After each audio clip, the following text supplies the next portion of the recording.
I'd never seen a sky that colour. Yellowy, black, greeny, purple. It was uncanny. Oh, it was a day and a night that we should never, ever forget. I couldn't believe that this was happening. First the sky, and then this horrible smell. Really sultry smell. Thunder and lightning, and it was horrible.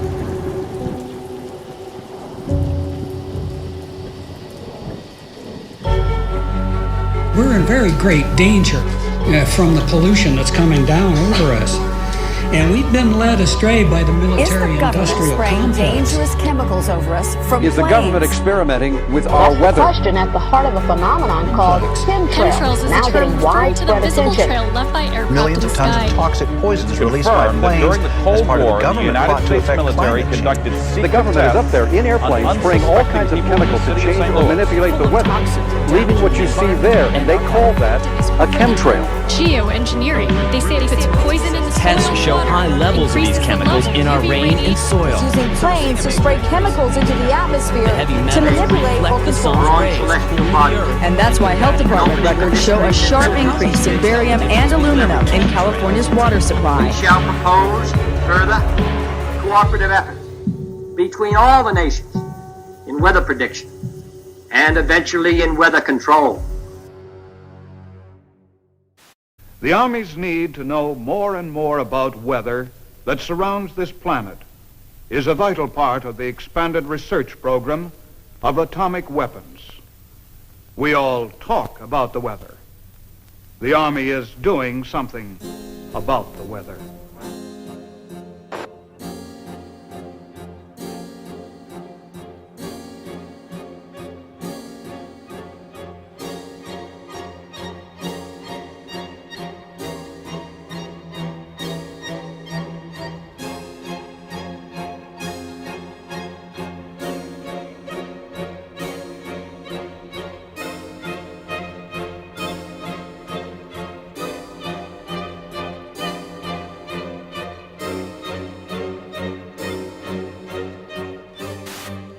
I would like to take you into the laboratory and show you a few of the experiments that led us to our outdoor experiments in converting clouds into snow. Using a home freezing unit such as this, we can form supercool clouds just like those in the natural atmosphere by taking a tiny piece of dry ice such as this and scratching it so a few tiny fragments fall into the supercool cloud.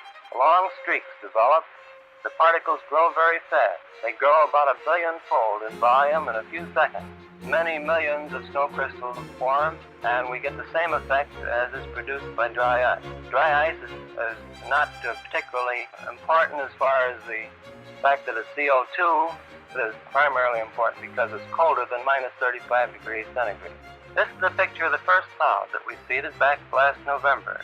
Flying in a small Fairchild plane, and putting dry ice from a small dispenser in the bottom of the plane, and within minutes saw long streamers of snow falling from the base of the cloud and evaporating into the drier air below. Under many conditions, of course, full-fledged snowstorms will be produced in this way. Nature at last has permitted to do a little something about the weather.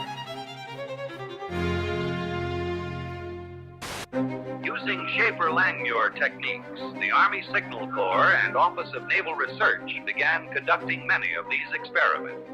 In 1947, Project Cirrus expanded to test cloud seeding on a hurricane traveling eastbound 350 miles off the coast of Jacksonville, Florida. They dropped 80 pounds of dry ice into the raging storm, only to realize that the hurricane suddenly changed direction and began traveling back towards the United States. Savannah, Georgia, was hit by record-breaking winds of up to 85 miles per hour. More than 1,500 people were left homeless, and at least 2 people died. The total damage was reported in the millions of dollars, and the project and its participants were blamed for what happened. On the night of the 15th of August 1952, the worst flood in British history swept through the tiny seaside village of Lynmouth. 90 million tons of water devastated the area, killing 35 people and leaving over 400 homeless. 40,000 tons of boulders were dragged off the moors, destroying houses and cars. Reporters spoke to squadron leader Len Otley. He confirmed that he worked on Project or Operation Cumulus, which was also referred to as Operation Witch Doctor.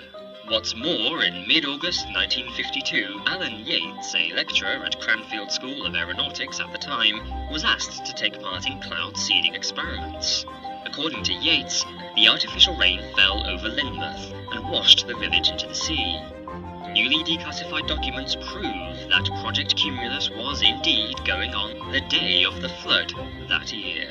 Project Skyfire, a U.S. forestry research operation concerned with the study of lightning in all of its manifestations. Project Skyfire is aimed at lightning fires in western Florida. In detail, the manner in which your work involves you in the dispersion of clouds, which happen to have some effect on, or rather bring about thunderstorms or what have you. Could you tell our audience something about that type of work? Laurie, we're conducting experiments in cloud seeding aimed at determining whether or not weather modification techniques might possibly prevent lightning fires. We carry this work on by seeding clouds with silver iodide nuclei. We disperse silver iodide from specially developed generators located either on the ground or on aircraft.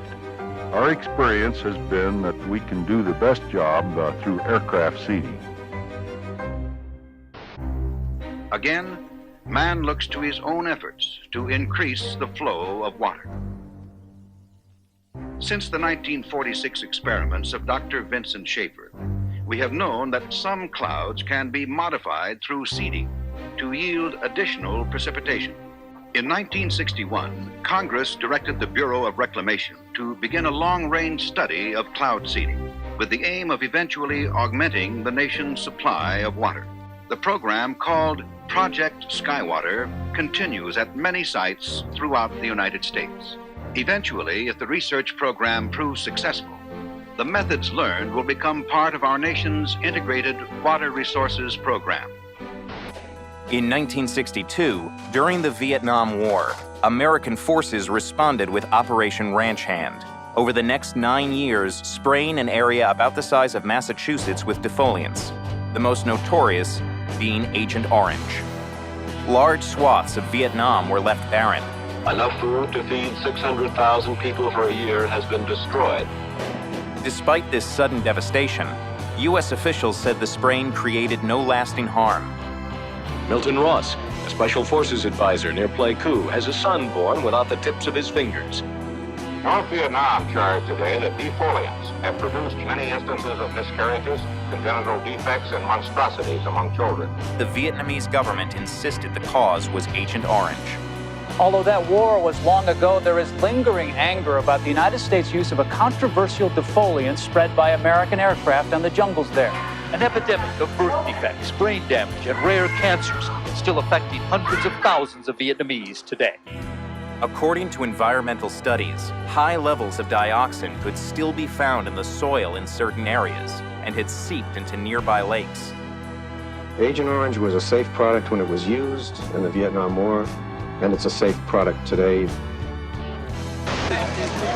I got something to say. I want to know how come the fascist pigs have been seeding the clouds. Right. For the last hour and a half, airplanes going over twice with all the smoke coming out of them seeding the clouds. And I want to know, why that stuff is going down, man. And why doesn't the media report that stuff to the people, man? I'm telling you what happened. The planes come over for an hour and a half and they seeded all the clouds. People of unknown origin were seeding the clouds over the I don't know what they hope to prove, man. Project Storm Fury assembles a team of highly trained scientists and technicians to fly into mature hurricanes. Scientists working on the project were convinced that they could reduce hurricane devastation using a process called cloud seeding by spraying the thunderclouds inside the hurricane with a chemical called silver iodide. This would become known as the Storm Fury hypothesis.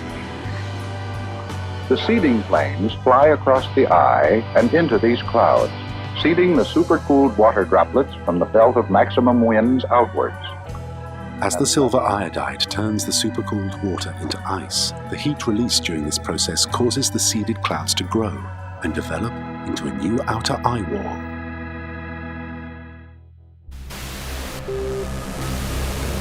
At that time, the United States Army were in Vietnam. Pierre Saint-Amand was part of the team assembled in a top-secret cloud seeding operation known simply as Project Popeye. In May 1967, as monsoon clouds developed over the Ho Chi Minh Trail, Armand and his team put their new weapon to the test. We ejected the material so that it fell into the growing part of the cloud, and it rained very heavily out of it, and everybody was convinced with that one experiment that we'd had done enough. Project Popeye had opened the door to a new and dangerous type of warfare. Some said, if you control the weather, you can control the world. Military planners imagined loading the clouds with radiological, biological, or chemical agents and having them rain on demand. They could attack your enemy using the weather, but deny ever doing so. Allegations were made that cloud seeding had not only made jungle paths impassable, it had also killed thousands of innocent people. But this didn't stop governments from continuing to explore ways of modifying the weather, sometimes for highly questionable purposes. And that message calls for new frontiers, new visions. It calls for us taking the steps now that will make us no longer second in space and in science. It lays the predicate and the foundation for the development of a weather satellite that will permit man to determine the world's cloud layer and ultimately to control the weather, and he who controls the weather will control the world. It lays the steps that's necessary to provide a nuclear rocket that will produce benefits that are so unlimited that I couldn't tell you about them if I had all that. July 1976. Strange, unexplained blackouts in worldwide communications plague the globe and are covertly transmitting extremely low-frequency waves, otherwise known as ELF waves. It's called the Russian woodpecker because it was essentially that sort of clicking, pecking sound. In 1982, a report by Pentagon researcher L. Ponte alleges the Russian woodpecker signal is actually creating layers of artificial ionization in the upper atmosphere, which means it could have been bending the jet stream and altering global wind patterns. There's been a lot of research in military labs over what you can do with putting radio waves into the atmosphere. Some of the research indicates that one can move the jet stream around and thus induce weather conditions. It's no coincidence that the United States began building its own mysterious array of antennas. HAARP is the High Frequency Active Auroral Research Project, originally a joint effort of the Air Force and Navy in cooperation with a number of academic institutions. Of 180 antennas, approximately 72 feet tall, linked together to function as one giant steerable antenna.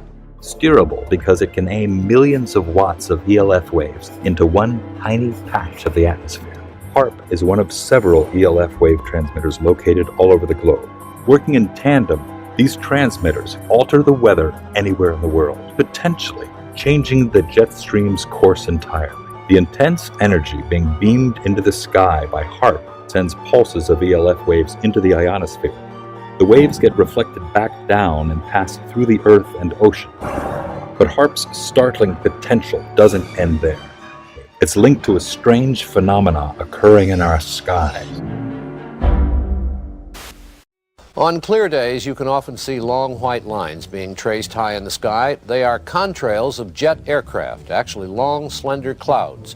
Weathermen are finding them especially fascinating because a theory is being developed that those long white lines may be changing our weather for the better. Details from Roger O'Neill. The exhaust from jet engines, usually seen as long, thin trails of white clouds behind high-flying jet airplanes, may be a big reason why there are 30 fewer days of sunshine a year in the Midwest now than there were in 1900. The daily range between high and low temperatures has also narrowed. In the absence of natural clouds, Given the correct atmospheric conditions, jet aircraft in high frequency can almost completely cover the atmosphere with clouds. No one is trying to make clouds now using jet engines, but this study suggests that jet travel is inadvertently making our days more cloudy. And someday, weather researchers may be able to use jets on purpose to change our weather. Roger O'Neill, NBC News, Champaign, Illinois. And finally, a federal report today predicted possible catastrophic warming of the Earth by the 1990s with the strong climate change. Hurricane Gloria is moving on the East Coast tonight like a monster out of a science fiction film. 3,000 homes went underwater, and of those, almost 900 were destroyed. From 1987 through 1992, California experienced the most severe drought in the state's history. According to NOAA, an anomaly occurs in the jet stream. The winds appear to change direction, blowing east to west instead of west to east, indicating the jet stream coming into the west is suddenly much weaker than normal, causing a drought. By 1995, the jet stream returns to normal. Here there were huge problems with flooding, intersections and parking lots underwater, homes threatened, people trapped in the river that you see out here behind me, forcing those dramatic rescues. This U.S. Air Force report graphically outlines the military's desire to exploit and manipulate the weather for the purposes of war by the year 2025. According to one of the most harrowing lines in this report, quote, "Weather modification is a force multiplier with tremendous power that could be exploited across the full spectrum of war-fighting environments."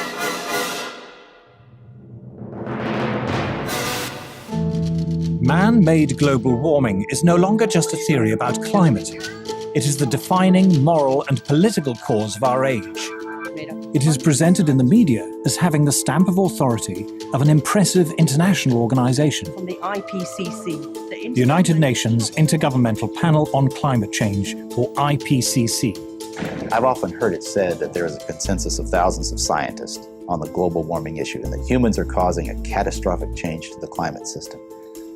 Well, I am one scientist, and there are many that simply think that is not true. The final conclusions are politically driven. This claim that the IPCC is the world's top 1,500 or 2,500 scientists, you look at the bibliographies of the people and it's simply not true. There are quite a number of non-scientists. And to build the number up to 2,500, they have to start taking reviewers and government people and so on, anyone who ever came close to them. And none of them are asked to agree. Many of them disagree. Those people who are specialists but don't agree with the polemic and resign, there have been a number that I know of. They are simply put on the author list and become part of this 2,500 of the world's top scientists. People have decided you have to convince other people that since no scientist disagrees, you shouldn't disagree either. Climate scientists need there to be a problem in order to get funding. We have a vested interest in creating panic because then money will flow to climate science. It's become a great industry in itself. And if the whole global warming farrago collapsed, there'd be an awful lot of people out of jobs and looking for work. There's one thing you shouldn't say, and that is, this might not be a problem. If you go to page 119 of the president's budget, he's anticipating generating $646 billion in new tax revenue from this bill. So clearly the president expects this bill to generate $646 billion in new taxes that even his own budget director has said would be passed on to consumers. Well, you must have been listening to our testimony that we've had for the last few days with dozens of experts that have come in who have given completely different views. Well, I would encourage you to go back and look at the testimony this committee's heard. Dude, we're talking about that can export millions of jobs out of our economy, out of our country, and testimony's been given just to those numbers. And so we're talking about a serious consequence that there would be on this country. The carbon would be emitted, but it would be emitted in China and India, and the jobs would go to China and India. Do you want to man-made global warming pollution causes global warming. It's my understanding that back in 1997, when you were vice president, Enron's CEO, Ken Lay, was involved in discussions with you at the White House about helping develop this type of policy, this trading scheme. And is that accurate? Is it inaccurate? It's been reported. I don't know, but I met with Ken Lay, as lots of people did, before anybody knew that he was a crook. And clearly, you can see why so many of us are concerned about turning over this country's energy economy. I didn't know him well enough to call him Kenny Boy. You knew him well enough to help devise this trading scheme, and obviously we know what Enron and these big guys on Wall Street like Goldman Sachs, and I know you've got interest with Goldman Sachs. No. These people, well, that's been reported. Is that not accurate? No, I wish I did. I'm saying that there are going to be big winners and big losers in this bill. And I think that should be noted, that companies like Enron helped come up with this trading scheme that would Enron something into the atmosphere to change. Okay. Spray pollution into the atmosphere to stop it warming. How do you do this? You'd start with a fleet of modified business jets and say 20,000 tons of sulfuric acid into the stratosphere every year. And each year you have to put a little more. And this doesn't, in the long run, mean that you can forget about cutting emissions. We will need to rein in emissions. No, we'll get to it eventually. But in the meantime, we're shrouding the Earth in sulfuric acid. So people are terrified about talking about this because they're scared that it will prevent us cutting emissions. Right, and also that it's sulfuric acid. We put 50 million tons of sulfuric acid in the air now as pollution, and it kills 1 million people a year worldwide. Okay, but it'll be better if we put more in. We're talking about 1% of that. 1% more, we're just killing 10,000 more people. You can do math. What happens to the sulfuric acid after it's sprayed? Does it just stay up there? No, it rains down, but it's a tiny addition to what we're already doing. Is there any possible way this could come back to bite us in the end? It actually turns out to be an old idea. This was known since President Johnson. You ever look at those planes up there? They have contrails behind them. Maybe all those planes are the contrails. Maybe they're actually spraying chemicals into the atmosphere right now, and Uncle Sam isn't telling us. Seems extremely unlikely. That the United States is not telling something to its citizens? That seems extremely likely to me. Read the newspaper. I think they might have your idea already. This geoengineering idea in its simplest form is basically the following. You could put fine particles, say sulfuric acid particles, sulfates, into the upper atmosphere, the stratosphere, where they'd reflect away sunlight and cool the planet. There's lots of mystery in the details, and there's some bad side effects, like it partially destroys the ozone layer, and I'll get to that in a minute, but it clearly cools down. And one other thing, it's fast. I guess the thing I haven't said about this is it is absurdly cheap. It's amazing how we can affect the planet. The one thing about this is it gives us extraordinary leverage. This improved science and engineering will, whether we like it or not, give us more and more leverage to affect the planet, to control the planet, to give us weather and climate control, not because we plan it, not because we want it, just because science delivers it to us bit by bit. What is geoengineering? It's really two very different things. One is ways that we would alter the amount of sunlight the Earth absorbs, and so cool the planet, partly offsetting the effects of carbon in the atmosphere, and that's called solar radiation management, or in some technocratic way, SRM. And the other one is to take carbon out of the atmosphere, so-called carbon dioxide removal. Before we get on to solar radiation management, let me ask you about the carbon dioxide removal. A Royal Society report here in the United Kingdom back in 2009 said that no method of carbon dioxide removal has yet been demonstrated to be effective at an affordable cost with acceptable environmental impacts, and they only work to reduce temperatures over very long timescales. I think that's exactly right, and I can say that both as an author of that report and as somebody running a startup company trying to capture CO2 from the air. Before we get into the pros and cons of it, how solar radiation management might work. Conceptually, it's simple. The doing it is not the hard part, but you could use aircraft or other methods to deliver literally tons or millions of tons of very small reflective aerosols, tiny particles, say, to the upper atmosphere. Spraying them out at a high altitude. Correct. Isn't one of the problems with the climate and studying the climate is that it's incredibly difficult to know exactly how it works. It is very difficult to model.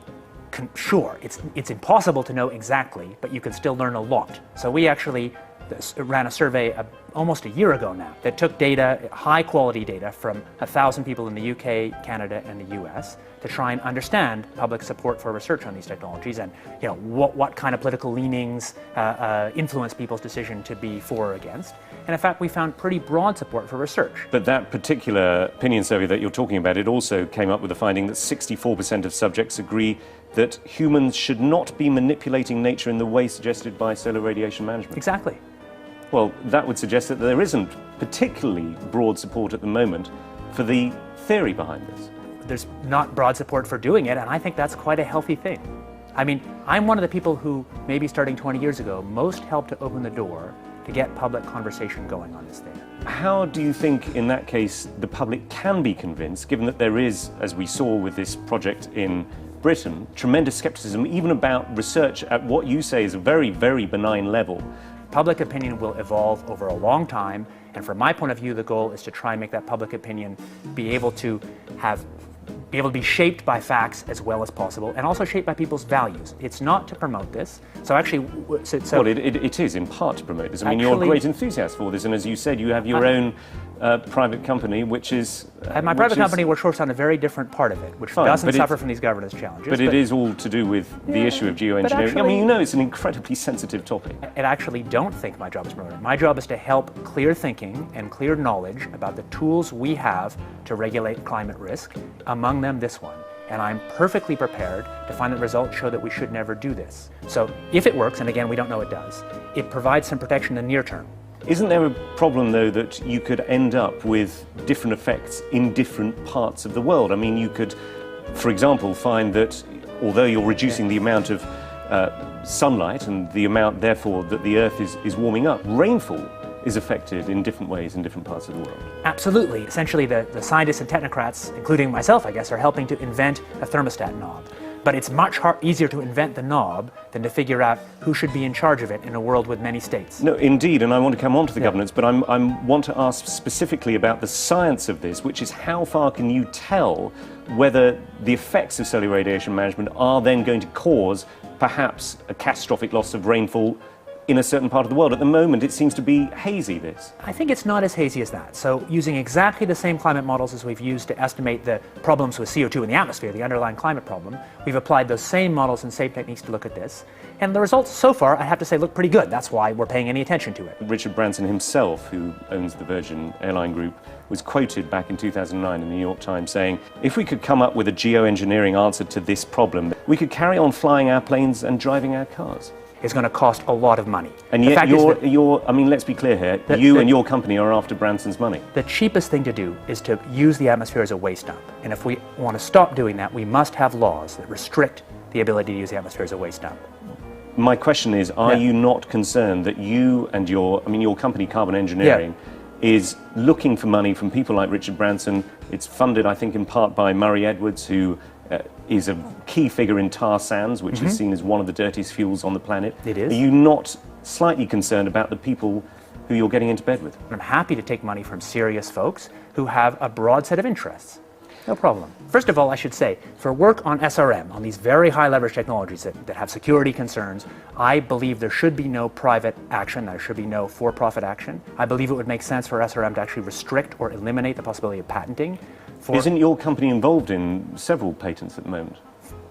This is the difference. So for capturing CO2 from the air, that's an encapsulated small technology, which can be regulated by the normal laws. It's inherently expensive, so there's no risk of sucking all the CO2 out of the air because it costs so much. Any technology you have that removes CO2 will have local risks, maybe unacceptable risks, but those risks can be managed by the normal local risk management we have. So I think that I'm happy to see private action on cutting emissions by making solar power or electric vehicles or capture from air. I'm not happy to see public action on technologies with this huge leverage, like putting particles in the stratosphere. I'll tell you a little bit about some new work we've been doing, thinking about how you actually might put aerosols in the stratosphere. The novel method we've been thinking about, or it's not novel at all, it's actually exactly what happens from aircraft contrails, is that we put a condensable, a few megatons a year of sulfur would be enough to produce sort of 4 watts per square meter radiant forcing directly out of the back of an aircraft. There's a huge literature in the nanofabrication world about making fine particles from low vapor pressure gas, and there's nothing very hard in terms of aircraft engineering. If you go to aircraft engineers, and we've done this, they say that would be easy, we could do this if you want us to. We've mostly thought about sulfur, and there's a lot of good reasons to think about sulfur, because sulfur's what nature does, at least in this version of the model, is if you put sulfur in continuously, you actually get a remarkably ineffective result. Nevertheless, there might be some good reasons to think about alumina. The big deal really is that alumina has 4 times the volumetric rate as sulfur, but roughly 16 times less the coagulation rate. So you could get away, we think, with much smaller mass flux. The little picture is from a nanofabrication study, which shows you can make high-quality alumina particles just by spraying alumina vapor out, which oxidizes. So it certainly seems pretty cost-effective and easy to do this with aircraft that are not very different from conventional aircraft. High-class business jets like the Gulfstream have wing designs that are very efficient. So with slightly different engine choices, they can easily deliver large weights up to sort of 20 kilometers or a little higher. And you could do that by either building new versions of these aircraft or even re-engineering existing aircraft. We have engineering firms that can do it. So you go to an engineering firm and you want this done. They don't say this is hard or unusual. They say, okay, yes, we could do it. Once you realize you can make things by direct condensation from vapor, then all sorts of different compounds are possible. But it's much, much harder to actually figure out the environmental risks and effectiveness of these new methods than it is to cook them up. Aerosol geoengineering looks like it is so cheap that the cost is basically not going to be an issue. That means that implementation decisions will be risk-to-risk decisions. So the key factors are this is fast, it's cheap, and it's inherently imperfect. It cannot compensate for the amount of CO2 in the air. On a commercial basis, I do absolutely no proprietary commercial work on solar radiation management because I think such work would be wrong. Solar geoengineering refers to a set of technologies that could allow humanity to deliberately increase the planet's reflectivity, and so partially offsetting the temperature changes and other climate changes that come from the accumulation of carbon dioxide. Solar geoengineering can be very inexpensive. The cost might be something like $10 billion for the whole planet. That sounds like a lot of money each year, but in fact that's something like 1/10,000th of global GDP. This next story is so unbelievable, we didn't think it could possibly be true. But after receiving thousands of records and declassified reports from the Army, it's confirmed that during the Cold War, the United States military conducted secret tests on unsuspecting people in the city of St. Louis. Lisa Martino-Taylor's life work has been to uncover details of the Army's ultra-secret military experiments carried out in St. Louis and other cities during the 1950s and 60s. This study was secretive for a reason. They didn't have volunteers stepping up and saying, yeah, I'll breathe zinc cadmium sulfide with radioactive particles. These Army archive pictures show how the tests were done in Corpus Christi, Texas in the 1960s. In Texas, planes were used to drop the chemical, but in St. Louis, the Army placed chemical sprayers on buildings and station wagons. City officials were kept in the dark about the tests. The Cold War cover story was that the Army was testing smoke screens to protect cities from a Russian attack. Clearly, they went to great lengths to deceive people. By making hundreds of Freedom of Information Act requests, she uncovered once classified documents that confirmed the spraying of zinc cadmium sulfide. The greatest concentration of this compound was sprayed near the Pruitt-Igoe housing complex just south of downtown St. Louis. It was home to 10,000 low-income people, and an estimated 70% were under the age of 12. Martino-Taylor claims they all unknowingly inhaled this compound morning, noon, and night, so the government could measure its effects on their lungs. So this is in violation of all medical ethics, all international codes, and the military's own policy at that time. And Venezuelan leader Hugo Chavez has once again accused the United States of playing God. This time it's Haiti's disastrous earthquake that he thinks the U.S. was behind. Spanish newspaper ABC quotes Chavez as saying that the U.S. Navy launched a weapon capable of inducing a powerful earthquake off the shore of Haiti. He adds that this time it was only a drill, and the final target is destroying and taking over Iran. A wild accusation from Iranian President Mahmoud Ahmadinejad. He says Western countries are causing drought in certain parts of the world, including Iran. He says they're using high-tech equipment to drain raindrops from clouds. He basically says European countries are stealing rain from Iran for their own use.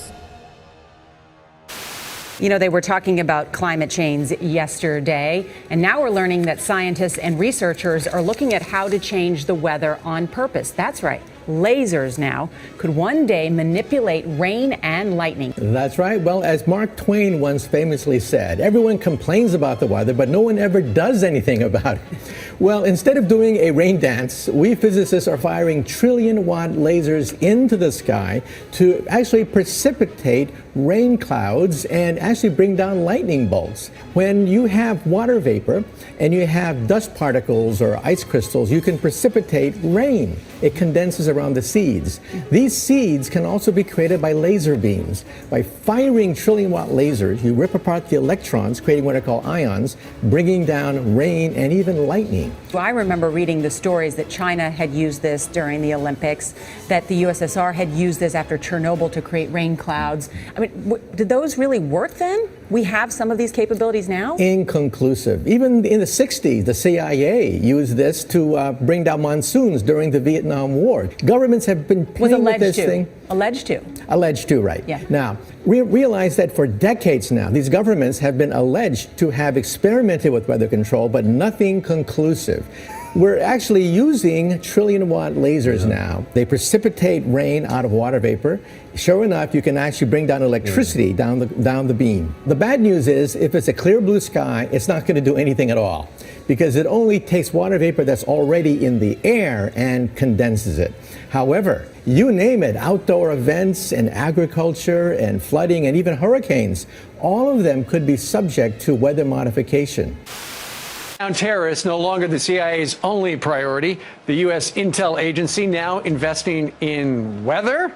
Well, they're looking into something called climate engineering or geoengineering, which is a way to manipulate the climate to mitigate the effects of global warming. And they think that maybe this might pose a national security threat in the form of exacerbating water shortages or causing more regional instability in places like Darfur or in India-Pakistan region, in the Kashmir region. So they want to find ways of mitigating climate change, and they're investigating, are there possible ways of doing that? Scientists have been researching this have been thinking about this for quite some time. There are two general ways of engineering the climate. One is called solar radiation management, which is putting particles into the atmosphere. So like if you think of a volcano explodes and it releases particles and that cools down the planet. So that's one way. You can put a balloon up in the atmosphere and spray particles. And then another way would be to possibly bring down carbon dioxide out of the atmosphere in a process called carbon capture and storage. They're basically funding research by the National Academy of Sciences. Okay, so the CIA is not trying to control the weather. We've tried that before and it doesn't really work, but they're trying to impact climate change. They want to have a lot of tools in the arsenal in case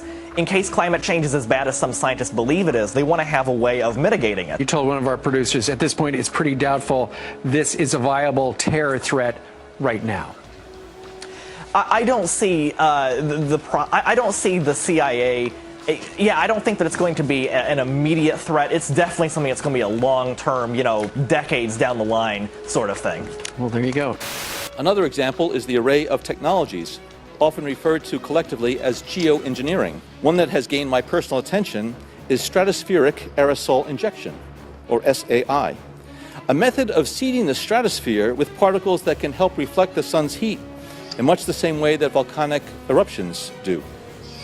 An SAI program could limit global temperature increases, reducing some risks associated with higher temperatures and providing the world economy additional time to transition from fossil fuels.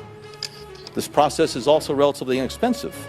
The National Research Council estimates that a fully deployed SAI program would cost about $10 billion yearly. Now, I could go on and on and on and on about the things that fascinate me, but rather than talk about them, I thought I'd stop here. Thank you, Senator. The Air Force has gotten great value out of HAARP in the past. We took over from the Navy and managed it and actually did a number of experiment campaigns up there and have finished our work that we're interested in doing up there. We've moving on to other ways of managing the ionosphere, which the HAARP was really designed to do, was to inject energy into the ionosphere to be able to actually control it. But that work has been completed. The Air Force has maintained the site for other government agencies to use for several years now. And with DARPA completing their project, that's our last government customer that we have in the site. We have put out a call for other agencies that had interest in managing the site or taking it over, and including going out to academia.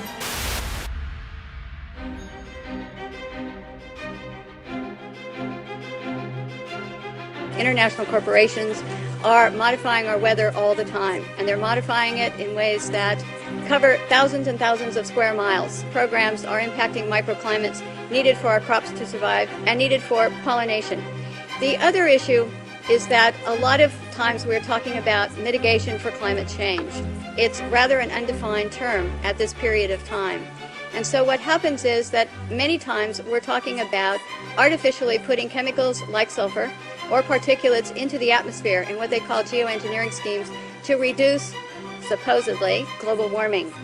And if you take and you put up into our skies chemicals to reduce the amount of sunlight reaching the earth, you are going to begin to reduce crop production. Without the process of photosynthesis, whereby plants from direct sunlight gain the energy to grow, to produce crops, we are going to find ourselves, if we mitigate in that direction, impacting the crop production not only here in the United States, but worldwide. What you're seeing now, a lot of times many scientists know, especially at NASA and in other areas, that the skies that we're seeing are not normal cloud formations. These are man-made. In California, the State Department of Health drinking water tests were examined between 1970 and this year, and we found unusual spiking in barium, aluminum, strontium, manganese, and all of these spiked at the same time in various drinking water supplies across the state of California and also in Arizona. So what's happening with these atmospheric tests is that aluminum, as one example, gets into the root systems of our trees, and it looks like the trees are dying of drought, but they're not. Many of our forests in Redding, California and other areas are dying from warmer temperatures produced by persistent jet contrails, also impacting tree health and crop health.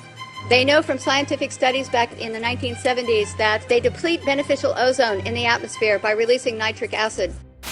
The death dumps, otherwise known as chemical trails, are being dropped and sprayed throughout the United States, in England, Scotland, Ireland, Northern Europe, and I have personally seen them not only in the United States but in Mexico and Canada.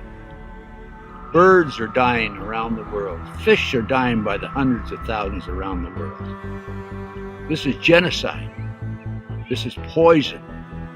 This is murder by the United Nations.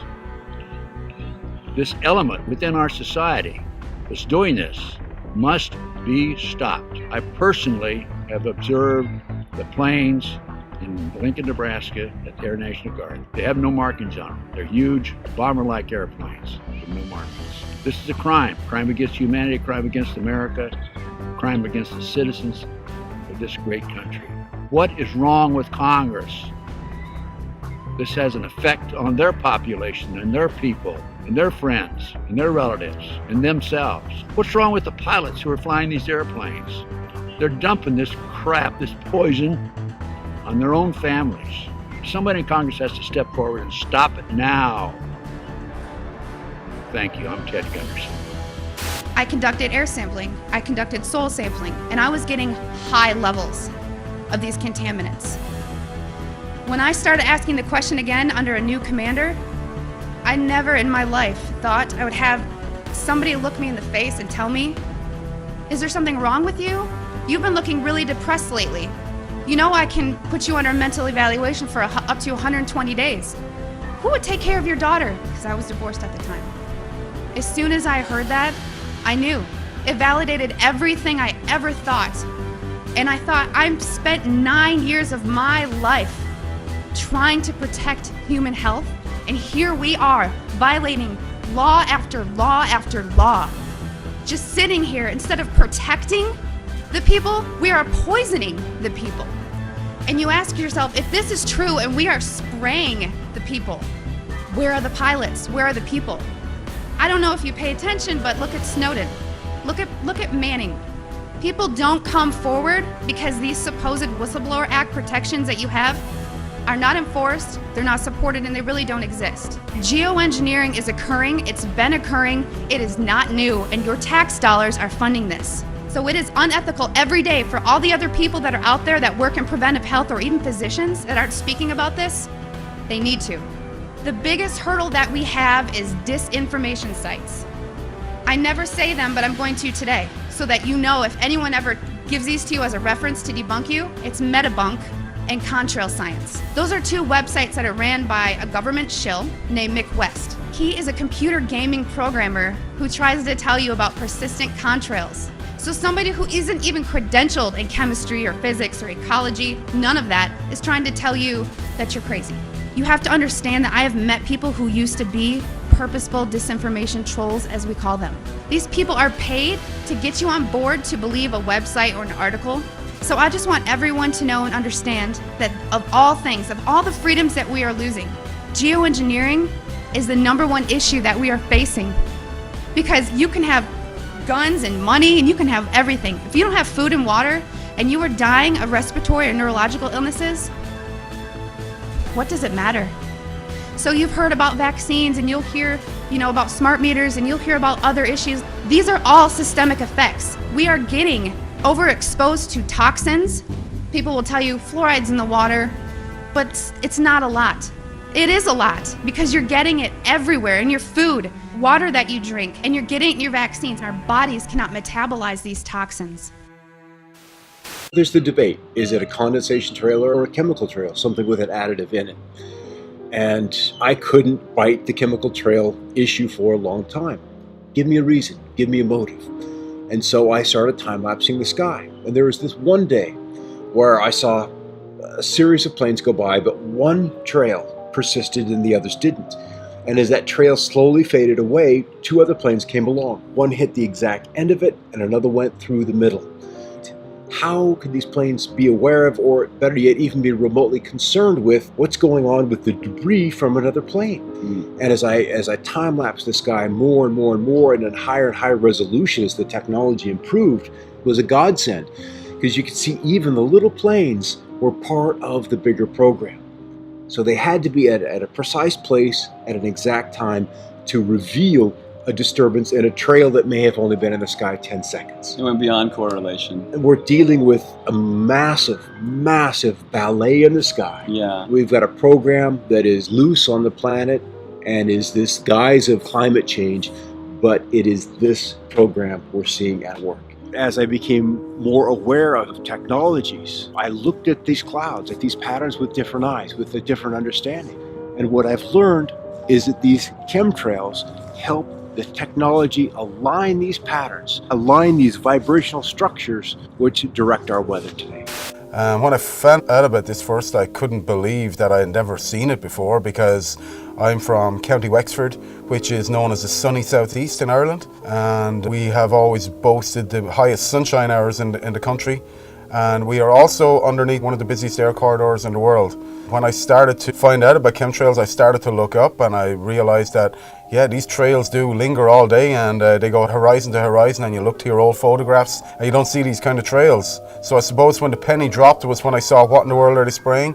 That's really when this whole thing kind of made sense to me, because it was explained in a documentary. People knew what they were talking about, and this made a lot of sense. This is a government program to control the weather, and if you think about it, if you want to dominate and control the planet, this is the ultimate weapon to do that. So the Irish media now are normalizing weaponized air as a reality that we must get used to. They are blaming car emissions and coal pollution, but there's no mention of the elephant in the room, the hundreds of millions of tons of substances being sprayed into our atmosphere every year, like aluminium oxide, which David Keith and other geoengineering proponents are proposing spraying into our skies. They will never admit these programs are going on, but we know they are going on because 2004, the Civil Aviation Authority in the UK conducted an investigation into cabin air quality, and one of the peak materials found was aluminium. So what the hell is aluminium doing floating around up at cruising altitude? So now Monsanto miraculously have an aluminium resistant seed that can grow in aluminium contaminated soil. Why would they have such a thing unless they knew of a problem that was down the line or already happening? Last year in 2015, a study came out of Keele University in the UK, and bees were found to have had massive high quantities of aluminium in their brains. This is a big problem. We need bees to keep the food chain sustained and to keep it alive. And now Monsanto have recently bought a bee research company called Biologics in 2012.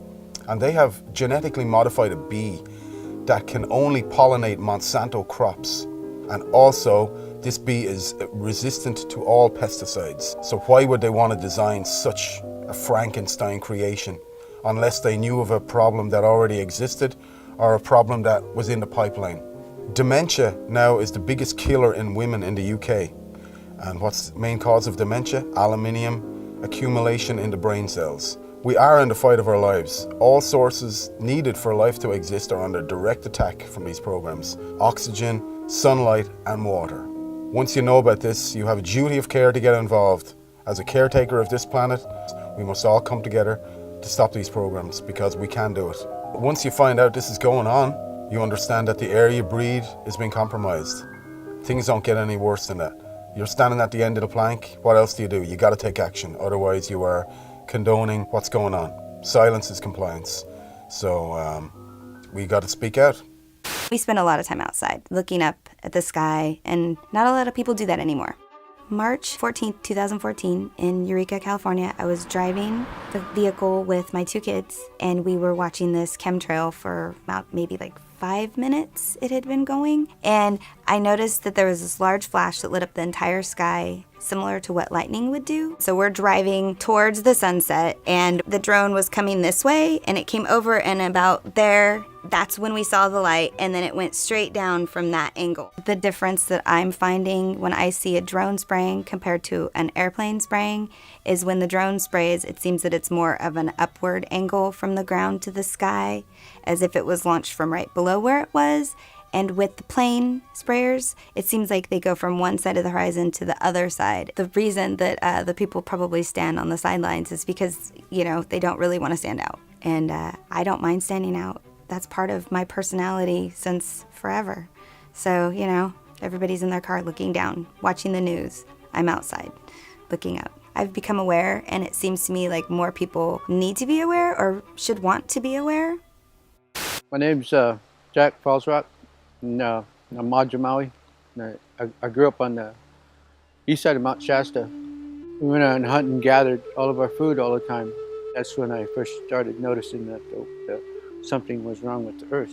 Then I started seeing things in the sky that was not supposed to be there. And then I seen that what caused those things was the planes that was flying over, and they were polluting the sky.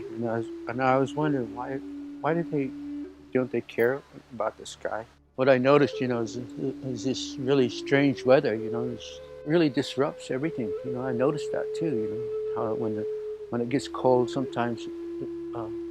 And then it gets hot, and then it gets cold, and it gets hot. You know, it disrupts this environment here, you know. I mean, anybody that understands when they grow things, you know, they know that the weather can't change like that. You don't have to be a scientist to understand that. And when you disrupt that, when you keep putting these clouds in between the earth and the moon, you're going to disrupt the whole world. You're going to disrupt man, you're going to disrupt all these animals. That's why it's not good to change the weather. The weather's how it's supposed to be. It's like what they're spraying over there with the mosquitoes. They say those things so they can scare people, so they can continue doing that. And that's all they do is scare these people, so they can, oh, we gotta do this, we gotta do this. And there's nothing to be afraid of in here. Everything was created beautiful. Are you not happy? You know, go some other earth. Go over there. You know, get on your plane and go somewhere else. You know? They stop spraying the chemicals. We can heal. We will heal ourselves just like the earth will heal. If they stop the chemicals before it's too late. And people really begin to understand, you know, really understand. I know that people accept the sky the way it is now because they're so used to it. And it's really sad. We should stop using all the chemicals that we use. And trying to control the things that we shouldn't even control. Quit using the chemicals. Quit using the chemicals in the sky. You're going to wake up one morning and you can't breathe, then what are you going to do? We have freedom of information in both British Columbia and Canada. So I first inquired from the province because I was relatively close to the people there, so I thought I could probably find out more from it than I might from Canada. However, I did get a quick response from the province saying basically they knew nothing about it and they couldn't help me. It took a long time for me to get a response from the federal government. I requested the information through the Freedom of Information legislation in about 2013, I think it was. And it was 2014 in March when I finally got a response. I got 47 pages, of which 10 were blanked out completely, and 6 or 8 had comments, this information cannot be provided for you under section whatever of the Freedom of Information Act. So I didn't get all the information. There's a lot out there that they haven't told us. But they told me enough that it basically confirmed for me and for all those that the report was provided to that yes, it was happening. And I think there needs to be more an awareness among the people. The more we talk about chemtrails, what's happening, we're being rained upon with aluminum, barium, strontium, all of that, and the effects, of course, we're feeling here as well. It's recognized in the report from the federal government of Canada that this will affect geoengineering, as they call it, chemtrails, solar radiation, whatever you want to call it, will affect climate. It's reflecting back the sunlight, but it also recommends or recognizes in the report that it's going to have different effects in different places. The moment governments admit that this is happening because of what it is they're doing, there's a liability, there's a responsibility, and that for them is a problem. So as long as the people are relatively quiet and they're more interested in a football game, a baseball game, or whatever it is today, as I said earlier, create an awareness. And I point to the sky every time I see the chemtrails, and whomever with me will know that those are chemtrails.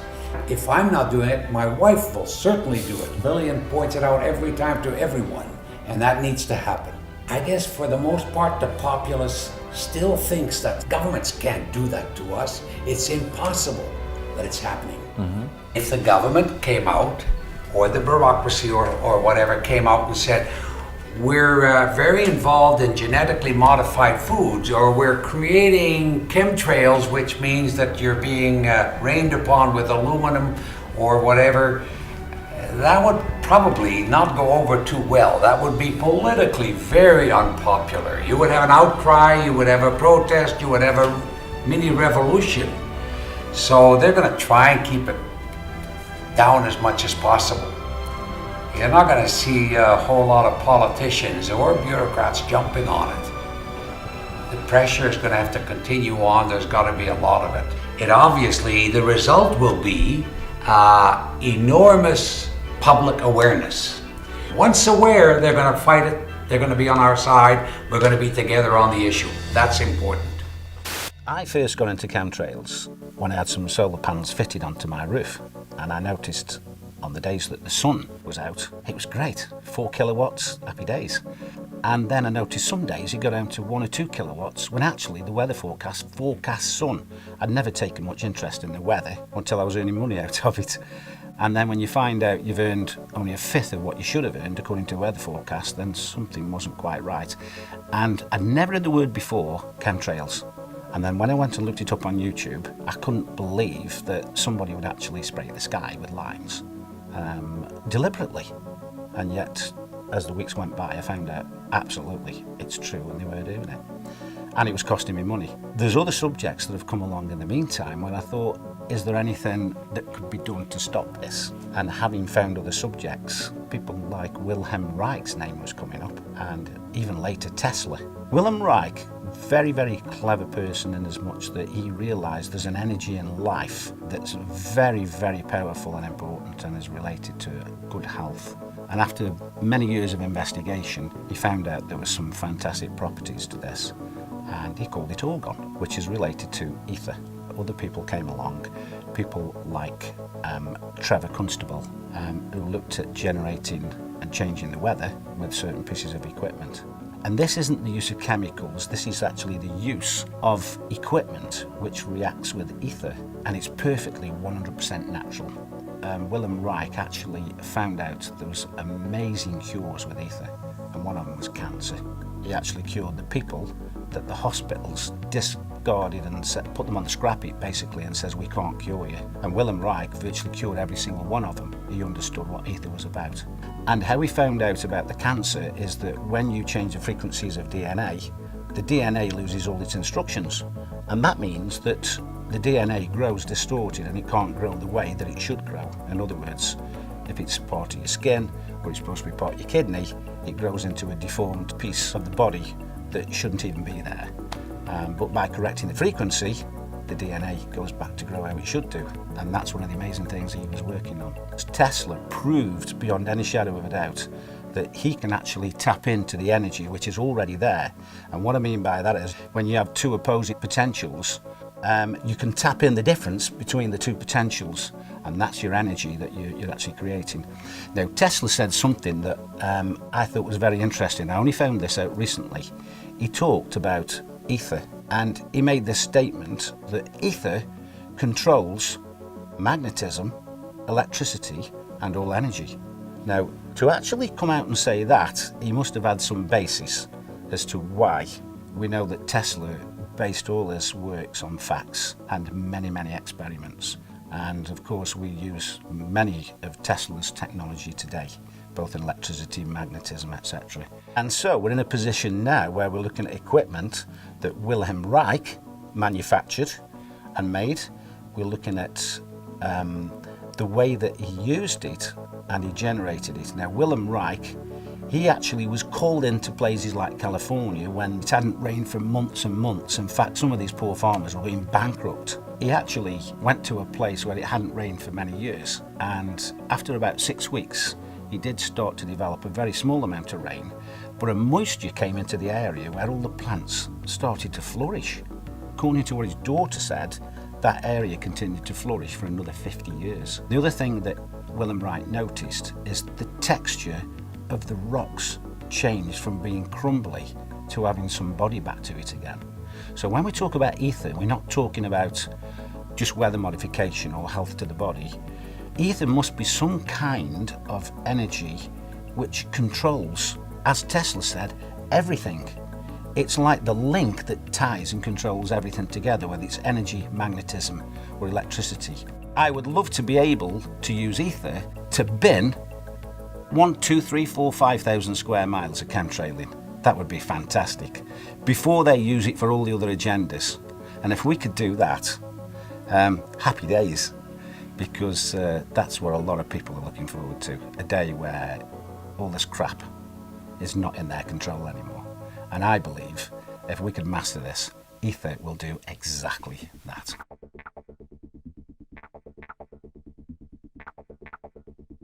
Tonight we're going to talk about this. We're going to talk about the sickness behavior. We're going to talk about why people are having these problems. We're going to talk about how the trails are affecting us, because they are now.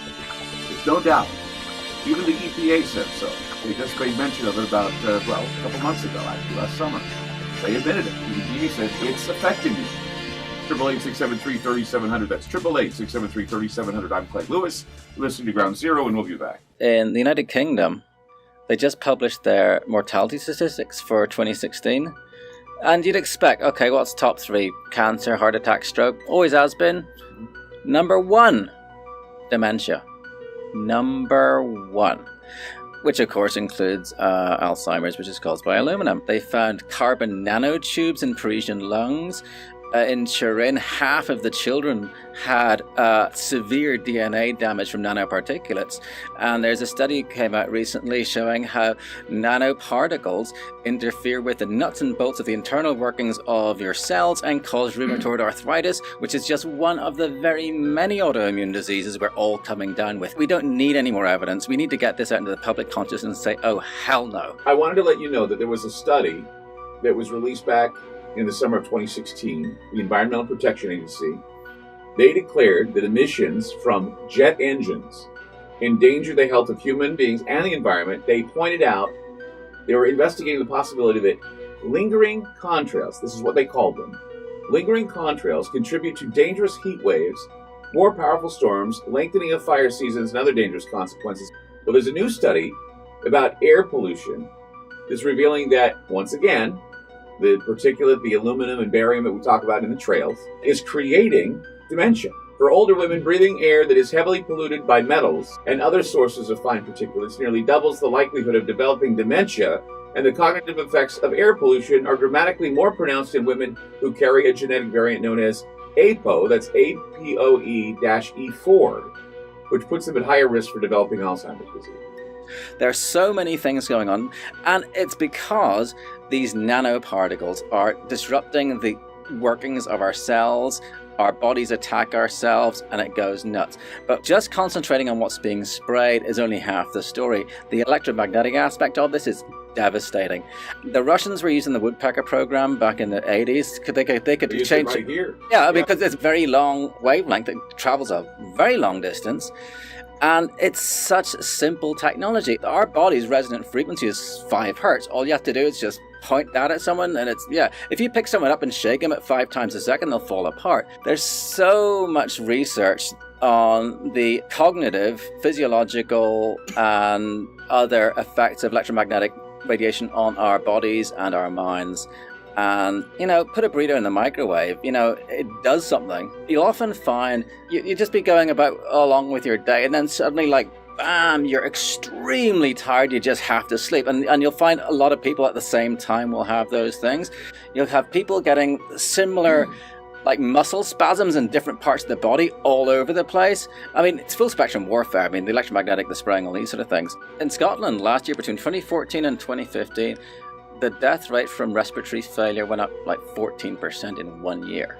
That's statistically significant. I mean, why aren't they asking, why, is this massive jump? Italy's death rate overall went up 11%. This is carnage. So when you're looking at the spraying, it could be private contractors doing it, Sure. weather modification, it could be a number of things that they're doing. Geoengineering, of course, Matt, he was the one that introduced me to the idea of geoengineering being used and doing the studies of geoengineering. That's what we talked about the last time you were on the program. Well, you heard that now the bees are an endangered species. Exactly. I was reading about that the other day, that they now have made them an endangered species, and that's frightening. Because before when we had what did they call that, hive... colony collapse disorder. Yeah, colony collapse disorder. They said the colony collapse disorder could be because of, Roundup, Monsanto, you name off all these things. But think about this. The bees are dying of the same type of problems that we're having, and that is dehydration, not getting enough water, not having enough water in our bodies, having diseases that are creating this sick behavior that we're having, and the bees get it too. Even people who have good night's sleep are not feeling it. They wake up tired, they wake up dragging. It's also called solar geoengineering. It's also called solar radiation management. It's also called stratospheric aerosol injections. Okay, and what they like to do is they like to confuse us with the terminology. It's all one thing, right? It's all chemtrails, it's all geoengineering, it's all solar radiation management, stratospheric aerosol injections, whatever word you want to give it, it's all treason. It's very, very obvious that chemtrail does not behave like an actual cloud formation. It forms out and fades into a milky haze, all right? Irregular pattern of appearance, the number of trails seen simultaneously at a given time. When you're sitting out there and it's a normal day and then all of a sudden a dozen planes show up and grid the sky, whereas you've seen 3 planes all day, something is going on there. That's it. It's that simple. How come all of a sudden all the planes show up at once and zigzag the sky? We got broken trails, all right? Things are going on where they're mixing chemicals in the sky. They're using the atmosphere as a laboratory. That is a quote from NASA. Using the atmosphere as a laboratory. Okay, the exhaust is often coming where the engines are not. Okay, this wakes the people up. In 1983, we had 50 companies, right? 90% of the media. 1983, 50 companies encapsulated the 90% of the media. Now it's been consolidated down to 6 companies. Those 6 companies are owned by just a couple families. Everything is controlled. They hand a script to the entire nation. And your local broadcaster is reading something that was planned to build your mental construct to control the way you think about everything. A child's happiness is priceless, especially on a birthday. A child's happiness is priceless, especially on a birthday. A child's happiness is priceless, especially on a birthday. A child's happiness is priceless, especially on a birthday. Well, child's happiness is priceless, right? Especially on a birthday. A child's happiness is priceless, especially on a birthday. A child's happiness is priceless, especially on a birthday. A child's happiness is priceless, especially on a birthday. Civil society actors that, quote, manifest the will of the public. They call these astroturf because almost everything has been co-opted. They contemplated how they were going to convince us that we need solar geoengineering to block out the sun. They say society is lousy at strategy, but we are not. A few suggested that to shift the conversation in productive ways, geoengineering will be characterized publicly as a terrible choice. We'll start the conversation by introducing them this problem, and we'll tell them that it's a horrible idea. Problem, reaction, solution. So here they come out immediately. Geoengineering, a horrible idea. Geoengineering climate fixes could harm billions. During this short time frame, Forbes magazine, Washington Post, chemtrails are not real, showing a picture of chemtrails. So if you're new to this, you're being educated by your trusted news sources, okay? And they're telling you there's nothing to see up there, don't worry. But wait in 6 months, they're gonna tell you they've got a cure for global warming, and it's identical to what they have proven to you does not exist. Geoengineers to spray sun-reflecting chemicals from a balloon. They think that we're so dumb that we see the lines coming out of the planes, we see these rare halos going around the sun, and then all they have to say in the newspaper is, well, we're gonna use balloons, don't worry.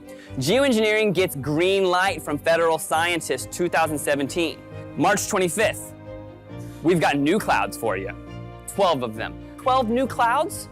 And how does this correspond to this entire agenda push? And the name for these vapor trails, Homo mutatus, which literally means man-made. The World Meteorological Organization has decided to add 11 new cloud classifications. That's to their international cloud atlas, and this is a big deal because it is the first time they've added anything in 30 years. Forget being on cloud 9, we are on cloud 12 because that's how many new types of clouds have been added to this historic update coming from meteorologists. I'm a little biased, right? Exciting stuff, guys. All right, so the new types include the Volatus or roll cloud, which has been designated as a whole new species. You can see it gets its name from this long horizontal tube-like shape. Next one up, we have the cavum, or the hole punch cloud. This big circular gap is sometimes caused by aircraft taking off and landing. Very easy to see, right? Makes sense there. And we also have the Spiritus. These are gorgeous. It's actually my favorite. It's kind of looking like it waves while you're underwater. I mean, these are actually beautiful. I mean, check these out. And then finally, we also have the big surfer waves of the Fluctus cloud. So beautiful, right? There's just a sample of the new additions that we have. Meteorologists, sky watchers, daydreamers, we're all geeking out, guys. The meteorologists are all part of that same program. They're all getting handed a script and they're told to read it and they have no choice. And already it's time for governance, okay? This is something that they just shoved down our throats for the past few months, and they say they're gonna be doing it in the future, and they say don't worry that it's not real 6 months ago. Now they're already talking about how are they gonna govern it. They're pushing this agenda full speed ahead. They're already talking about how to govern something that we're still slowly waking up to, that they're gonna be doing it to us publicly. This very small group of globalists claim that they have the exclusive rights to saving us and that we don't get it and they do. This is all of our skies, this is all of our air, this is our children's future. Everybody is involved here, all right? There was a time when people got pissed and they did something about it and they made things change, okay? They know that they can program you through social media, okay, and we can't let that happen. It's up to us to carry this information forward. It's up to us to be the change. And if we don't do it, we're not gonna have any sun. Thank you.